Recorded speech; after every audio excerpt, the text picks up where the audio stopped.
श्री रामचरितमानस का प्रथम सोपान संपन्न हो चुका था। अब दूसरे सोपान का प्रारंभ करेंगे। दूसरा सोपान 25-26वें दोहे से लेकर 55 दोहे तक का है और इस सोपान में जो चर्चा होगी वो आम साधारण के लिए भी है और जो कथाकार हैं, जो कथा कहने के इच्छुक हैं, उनको भी इस चर्चा से बहुत लाभ मिलेगा और वो कथा में प्रवीण हो सकते हैं अगर सावधानी के साथ जिन्होंने सुने। तो नाम का प्रभाव प्रथम सोपान में कहा गया है। द्वितीय सोपान में भी जिन जिनने इस नाम का आश्रय लिया है उनके विषय में चर्चा हुई है। जैसे हनुमान जी ने नाम का आश्रय लिया तो राम जी के अनन्य भक्त हो गए और अजर अमर हो गए। गणेश जी ने नाम लिया तो गणेश जी जगत में सबसे पहले पूजने वाले देवता बन गए और शिव जी ने नाम का आश्रय लिया तो उनका भेष भले ही अमंगल है लेकिन मंगलदायक बन गए और उसी नाम के प्रताप से उन्होंने कालकूट विष को धारण कर लिया और उन्हीं नाम के प्रताप से उन्होंने श्री राम जी की लीला को रचकर अपने मन में धारण कर लिया। जो सर्वप्रथम उन्होंने ही लीला का स्मरण किया था। तो नाम का प्रताप तुलसी जी कहते हैं कि उन्होंने भी लिया और हम सब लोगों के लिए भी अनिवार्य है। अगर हम लोग भी इसके आश्रय होंगे तो निश्चित रूप से लाभ मिलेगा। तुलसी जी ने नाम का आश्रय लिया तो उन्होंने कहा कि मैंने जब नाम का आश्रय लिया और लेते लेते लेते लेते मेरे हृदय से एक ऐसी कविता रूपी नदी निकली जो श्री रामचरितमानस के रूप में प्रस्तुत हो गई और उस कविता रूपी रामचरितमानस का जल कितना सुंदर है कि जिसने इस जल में डुबकी लगाई, स्नान किया, पान किया, वो फिर उसका उद्धार हो गया, बेड़ा पार हो गया, भगवान का अनन्य भक्त हो गया। और उन्होंने कहा आम साधन के लिए कि यही बारे न ज मानस धोए, जे यही बारे न मानस धोए, ते कायर कल काल बिगोए। जो मेरे रामचरितमानस रूपी सरोवर में अपने मन को नहीं धोया, स्नान नहीं किया, पान नहीं किया, वो लोग कलयुग के द्वारा ठगे गए हैं। कलयुग ने उनकी मति का हरण कर लिया है, उनके अंदर अवगुण पैदा कर दिए हैं, जिस कारण से वो उस सरोवर में स्नान नहीं कर सकते। और इस सरोवर में वही स्नान करेगा जिन पर श्री सद्गुरु की कृपा होगी। इस सरोवर में आने के लिए तो सब आते हैं। जब ये सरोवर कहीं होती है तो सब लोग आते हैं, लेकिन इसमें वही लोग सज्जन लोग स्नान पान कर पाते हैं, कामी लोग इसमें स्नान पान नहीं कर पाते। वो तो जब जाते हैं और उनसे कोई पूछता है कि सरोवर कथा कैसी चल रही है तो उस कथा की वो बुराई करते हैं। क्यों? कि उनको उसमें स्नान ही नहीं मिला। फिर भी जबरदस्ती से जाकर बैठते हैं तो नींद रूपी जूड़ी बुखार उनको ऐसा आ जाता है कि जाते वो सो जाते हैं और वो उस स्नान से वंचित रह जाते हैं। अब इसमें समझने वाली बात है कि कलयुग उन लोगों की बुद्धि का क्यों हरण करता है।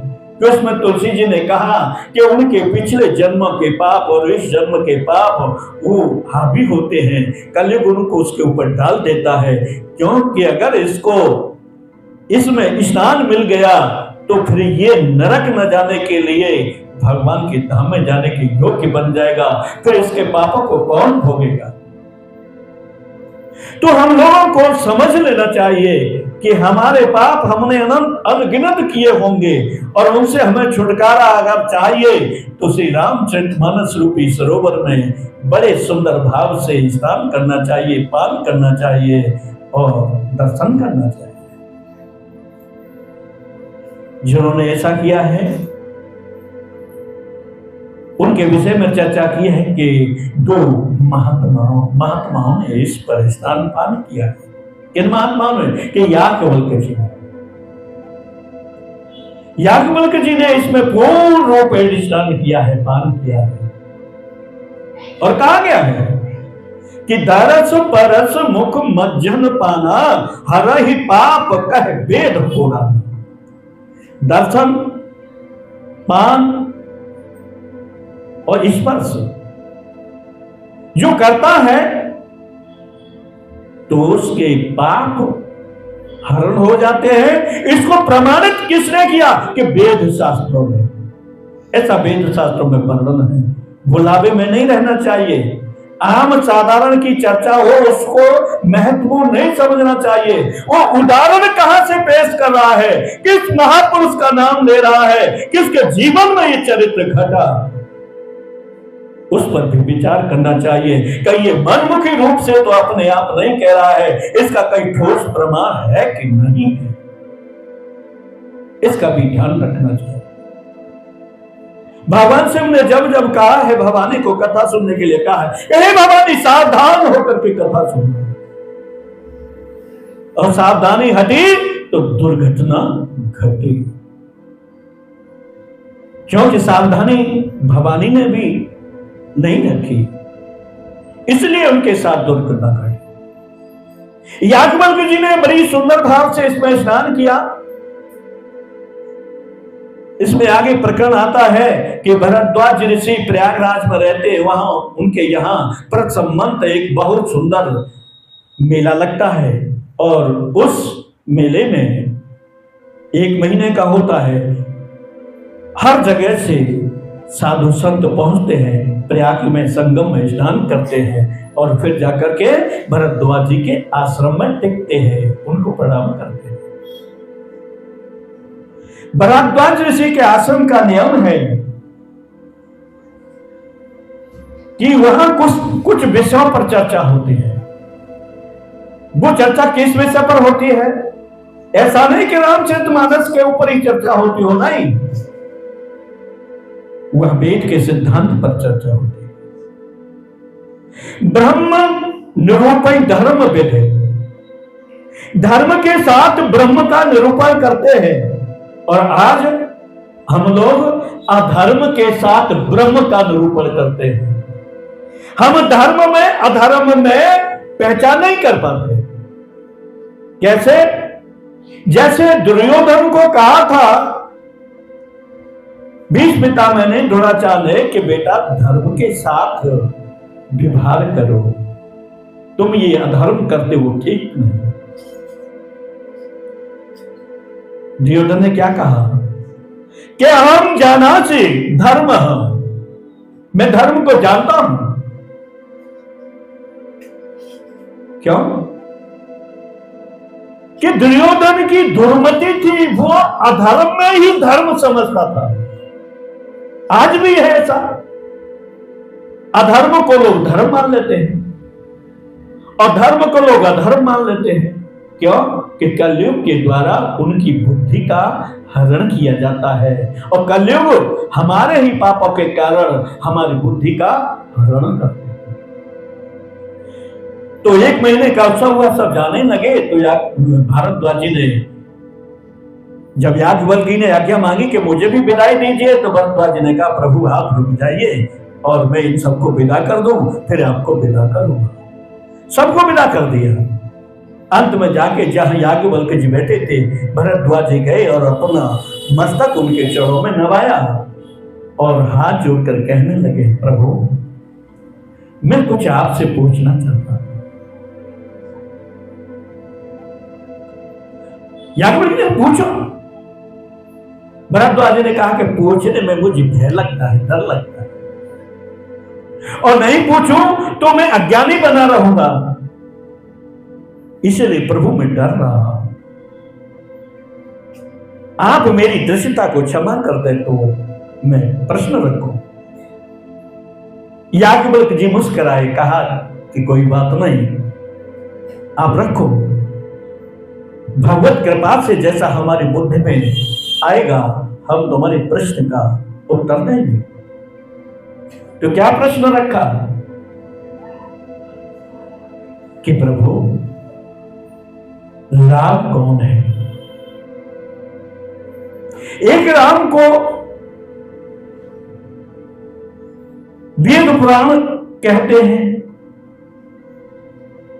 और एक राम को कहा जाता है कि शिव जी स्मरण करते हैं। और ये बात नहीं प्रभु,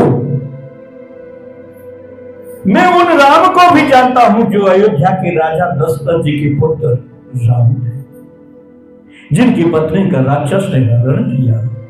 उसके कारण उन्हें छुड़ाने के लिए लंका पर विजय प्राप्त की। प्रभु कहो, इनमें से कौन राम भगवान है, कौन राम परमात्मा है? याज्ञवल्क्य जी मुस्कुराए, कहा कि भरद्वाज तुम सब कुछ जानते हो, पर मैं जानता हूं कि तुमने ऐसा प्रश्न इसलिए किया है कि आप राम की चर्चा सुनना चाहते हो, राम की कथा सुनना चाहते हो। इतना प्रेम कथा के लिए जिसका होगा बेड़ा पार उसी का होगा। कथा सुनने के बाद भगवान के दर्शन होते हैं, यह भी सत्य है। तो कहा याज्ञवल्क्य जी ने, यह उन वक्ताओं के लिए है कि याज्ञवल्क्य जी ने कहा कि ऐसे ही संशय कीन भवानी महादेव तब कहा बखानी। तुमने जो संशय किया है ना, ऐसा ही संशय सती ने किया और भगवान शिव ने जो कहा वो मैं कहूंगा। याज्ञवल्क्य जी ने अपना कुछ नहीं कहा कि मैं जानता हूं, मैं कहता हूं, ये है नहीं, क्योंकि वक्ता को चाहिए कि प्रमाण ऐसा दे जो सर्वविदित हो और सर्वमति से स्वीकार कर लिया जाए और कहीं का प्रमाण भी हो। तो उन्होंने चर्चा की कि एक बार भगवान शिव भूमंडल पर भ्रमण के लिए निकले तो सती ने पूछा, कहां जा रहे हो? बोला, पृथ्वी पर। किस लिए? कि कथा सुनने के लिए। सती बड़ी मुस्कुराई कि इतने ऊंचे कैलाश पर्वत से जो जगत आपकी वंदना करता है और आप ऐसे छोटे मनुष्यों के पास जाकर कथा सुनेंगे। तब शिव जी ने कहा कि देवी, जो बड़े महामूर्ख लोग हैं कि पृथ्वी पर कथा और उसका पालन करें, इस कथा के लिए तो देवता भी तरसते हैं। जैसे चलने लगे सती ने कहा, ठीक है आप जा रहे हैं, इतनी महत्वपूर्ण बात है तो मुझे भी साथ ले चलिए। दोनों गए।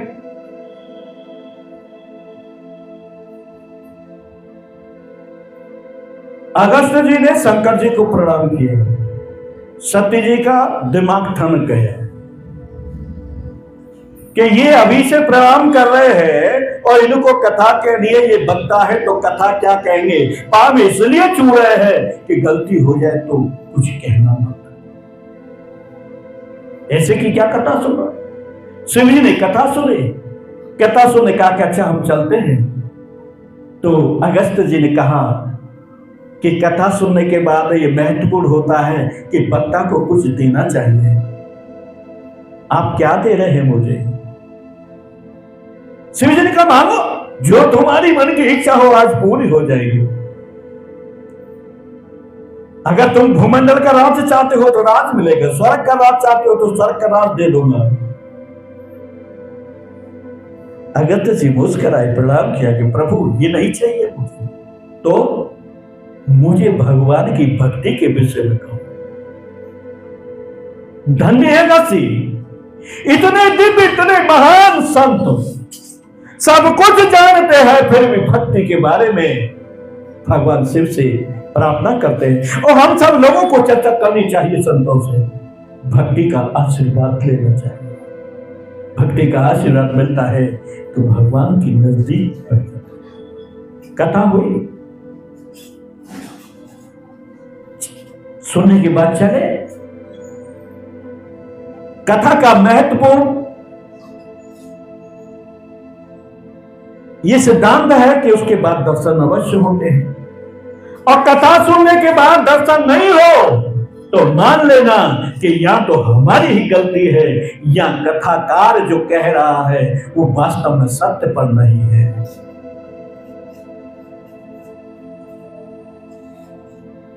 लेकिन हमारे पाप इतने जबरदस्त कि दर्शन तो तब होगा जब हम हृदय से निर्मल हो जाए। क्योंकि भगवान को गंदा पसंद नहीं है, अच्छा पसंद है। क्यों? वो कमल के समान हृदय चाहिए, कमल पर वास करते हैं। मम हृदय कंच निवास करो कामादि खल तर गंजनम, मेरा हृदय कमल है, आप इसमें वास कीजिए। हे प्रभु, मेरे काम और मत का नाश कर दीजिए। तो भगवान गंदगी में नहीं मिला।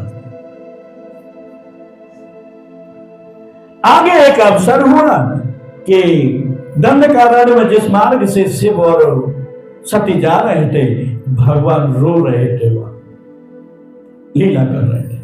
लक्ष्मण साथ थे, सीता जी का हरण हो चुका था।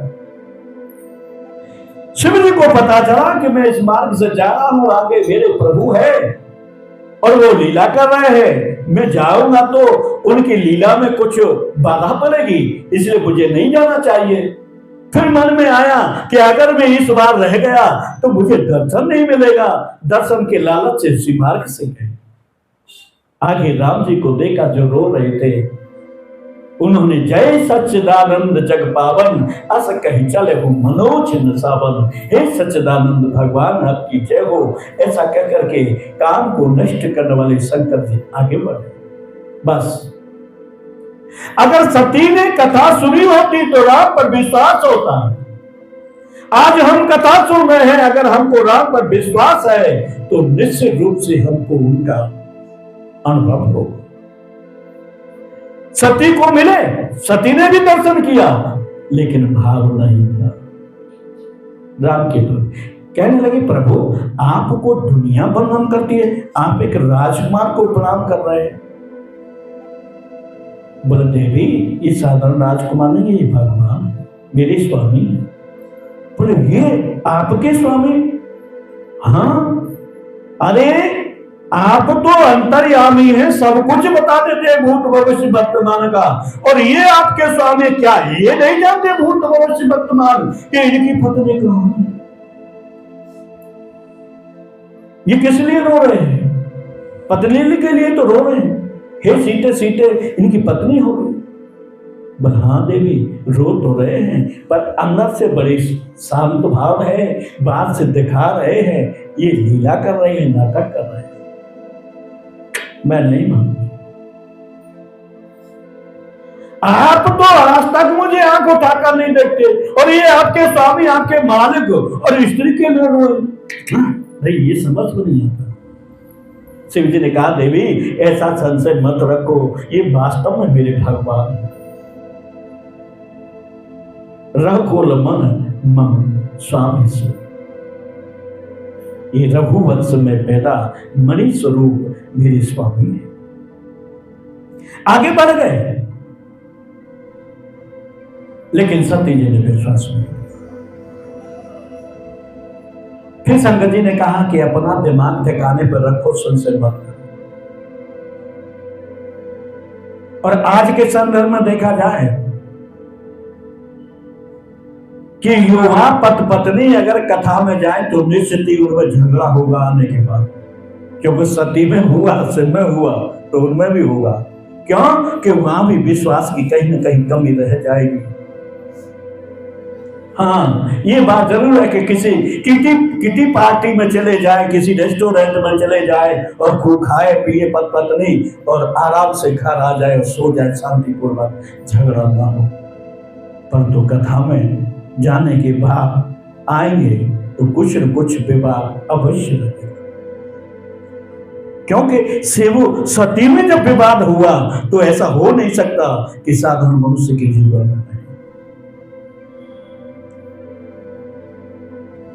तो शंकर जी ने कहा ठीक है जाओ, तुम नहीं मानती हो तो परीक्षा ले लो। बल ठीक है मैं जाती हूँ परीक्षा लेने के लिए। सती ने विचार किया कि परीक्षा कैसे लूं।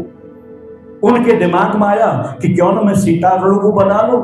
इस सीता के लिए रो रहे हैं, मुझे देख करके हंस जाएंगे, मुस्कुराएंगे, आकर कहेंगे हे प्रिय तुम कहां थी, मैं तुम्हें ही तो ढूंढ रहा था, बस पता चल जाएगी कि भगवान है कि नहीं। उन्हें सुंदर सीता जी का वेश बना लिया। उधर से राम जी जा ही रहे थे, उसी मार्ग से सती सीता बनकर जा रहे। लक्ष्मण जी की दृष्टि पड़ी। लक्ष्मण जी का अरे ये कैसे, सती को क्या हो गया कि सीता का रूप बना कर आ रही है। लक्ष्मण समझ गए। जब राम जी ने देखा तो वो भी समझ गए। अरे जिनके नाम स्मरण मात्र से सारे संशय छिन्न हो जाते हैं, क्या वो नहीं जाना पाएंगे? जान गए थे। जब और नजदीक आई लेकिन राम जी ने कोई हलचल नहीं की। सती ने समझा कि अभी देखा नहीं, फिर और नजदीक चली गई, मुस्कुराती हुई जा रही। जैसे ही नजदीक आए तो श्री राम जी ने हाथ जोड़े प्रणाम किया कि कहो देवी कहां से आ रही हो। मेरा नाम राम है, मैं अयोध्या का राजकुमार। सत्य को समझना चाहिए कि मुझे प्रणाम कर रहे हैं और अपना नाम बता रहे हैं, फिर भी बुद्धि में नहीं आया और नजदीक गए। राम जी ने समझा कहीं मेरा आलिंगन न कर ले, इसलिए तुरंत कहा प्रख के तू और बिपिन अकेले फिरो कही तू। हे देवी महादेव कहाँ है कि तुम अकेली जंगल में फिर रही हो। बस समझ नहीं कि पहचान नहीं। अब दुखी हुई कि मैं वापस जाऊंगी तो भोलेनाथ से क्या कहूंगी। तो राम जी ने उन्हें कुछ मार्ग में लीला दिखाई कि सीता को अपने साथ ही दिखा दिया। लेकिन सती जब गई, शंकर जी ने पूछा कि तुम ठीक हो। अरे कोई ज्यादा दिन तो हुए नहीं गए हुए कि कहेंगे ठीक हो, लेकिन जानते हैं कि कुछ न कुछ इसने ऐसा बवाल किया होगा कि बीमार हो गई।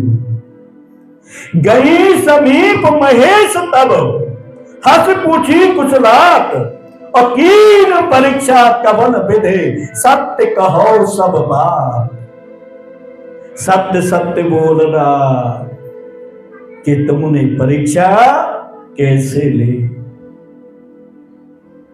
अब यह क्या है कि शिव जानते हैं कि सती झूठ बोल सकती है, तो उन्होंने कहा सत्य सत्य बोलना। लेकिन फिर भी सती संभल नहीं पाई और झूठ बोल दिया कि कछु न परीक्षा ली न गुसाई और कीन प्रणाम तुम्हारी नाई। मैंने कोई परीक्षा नहीं ली प्रभु, मैंने तो जैसे तुमने प्रणाम किया उसी तरह से प्रणाम करके